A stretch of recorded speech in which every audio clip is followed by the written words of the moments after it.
Next presenters are Ali Demirci and Aidan Barajan of Vitamin K Fermentation. Ali, you may begin.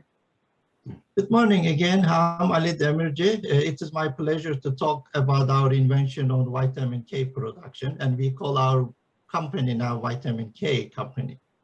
So vitamin K is a fat-soluble vitamin which has numerous health benefits. It might be interesting to know that vitamin K has two subtypes, K1 phylloquinone, which we get from green leaves, and K2 menaquinones that is produced by microbial fermentation, out of which menaquinone 7 is also known as MK7, is especially very effective in the prevention of cardiovascular disease and osteoporosis, which are the health issues affecting many people in the world and cost billions of dollars. Recently, MK7 is also shown to help recovery of COVID-19 patients. However, the major problem is that current MK7 production method used by the industry is very costly.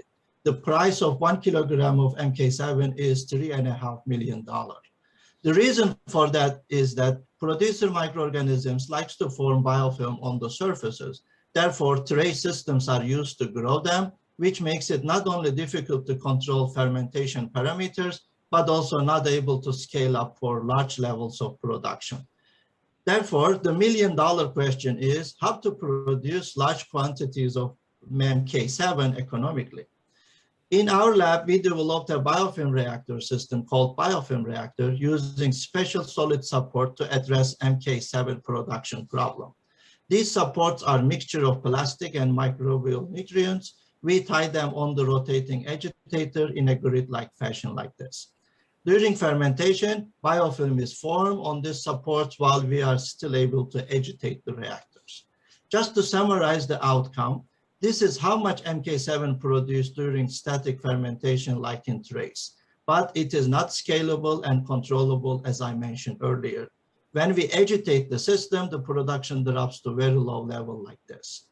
With our research using biofilm reactors and further optimization, now we are able to produce similar level of production in agitated systems, which can be now scaled up by using larger reactor sizes under agitated conditions.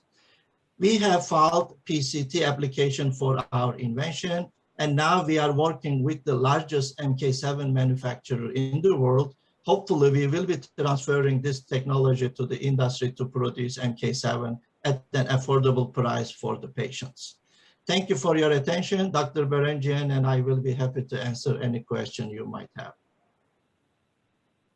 Thank you, Ali. All right, we will now start our Q&A beginning with Alana. Alana? Thank you. That was very, very interesting. And you mentioned that 1 kilogram costs $3.5 million, that's a lot of money. And I'm curious, using your methodology, maybe you don't have exact numbers, but I'd like some idea of how much it'll be reduced. By 50%, by 90%, what are you thinking? Well, of course, it depends on the future market. What we think, the current technology is limited with the size of the trays that they can do.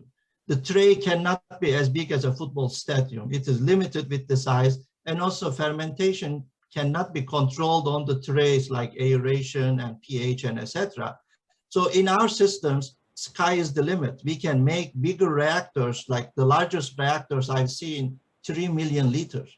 So we can basically make the product as much as needed by the market. So I cannot really predict what the future will be, but the company itself also very excited that this is opening doors for the great market in the future to help people at a affordable cost. Thank you very much. Yes, thank you. Very interesting presentation. Just to follow on that, how far have you gotten towards scaling this up, right? It seems like the key advantage of your process versus static fermentation is its scalability. So if 3 million gallons is sort of, the ultimate reactor, how far have you gotten? Well, of course, as an engineer and scientist, we believe that this is scalable, but it is not, unless it is proven, we cannot convince the industry. Today, we have a project, again, funded partly by this MK7 manufacturer. I'm not able to disclose the name. And also College of Ag Sciences has a program, we call it RAIN grant, to translate the research into the commercialization. So with these two funding, currently, as we speak, we are doing a research in our pilot reactors to prove the scalability. So that's why Dr. Berengian with me today is working on that project as a postdoc, and he has been the co-PI since the beginning of this project. And what's the end game for your company? Do you see yourselves licensing this off to manufacturers, selling the technology itself? What do you want to do? Well, our end game is, of course, I'm a professor at university. I'm an academician. I am here to help the industry to make the production better and more cost effective.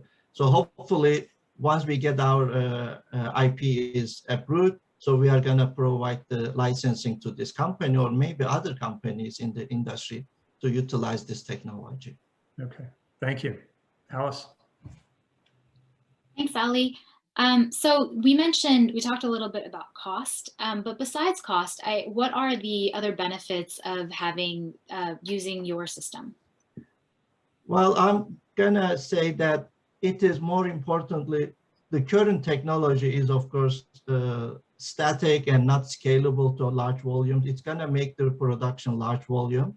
And also it is more importantly in fermentation, these are living systems. We have to provide the conditions for them.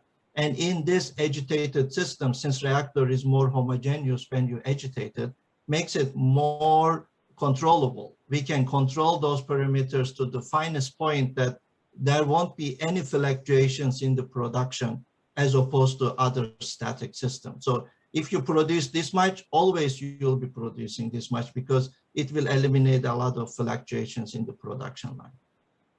All right, and I know you mentioned Aiden earlier, but can you maybe just talk a little bit about yourself and him and how you guys work together as a team? Well, maybe I should let that Aiden to start because he has a longer history in this topic. So I added 5 years later than he started. Aiden? Sure. Good morning, everyone. Thanks for having us for today's competition. Well, actually, it's interesting to mention, like I did my PhD in 2009 on menaquinone 7. That was very early stages of menaquinone 7. Then I knew Ali is doing research on biofilm bioreactors. And during my PhD, I found like these microorganisms produce biofilms. And when we agitate them, which we ideally want to agitate them because of the heat and mass transfer rates, and it's a better environment for cellular growth. So I touched base with Ali and I said like, hey, this is the issue we have. What do you think? Then in 2014, I became a faculty member in University of Waikato in New Zealand. And then we started this collaboration between both universities, which was amazing outcome, like lots of publications, IP, and now we have the biggest producer of MK7 interested in our technology. So yeah, that started from there and we built up on that. All right, thanks. Thank you, judges, for your questions. And thank you, Ali and Aiden, for your presentation. You're welcome. And again, thank you for having us. This was a pleasure and honor for us. Thank you. Thank you so much.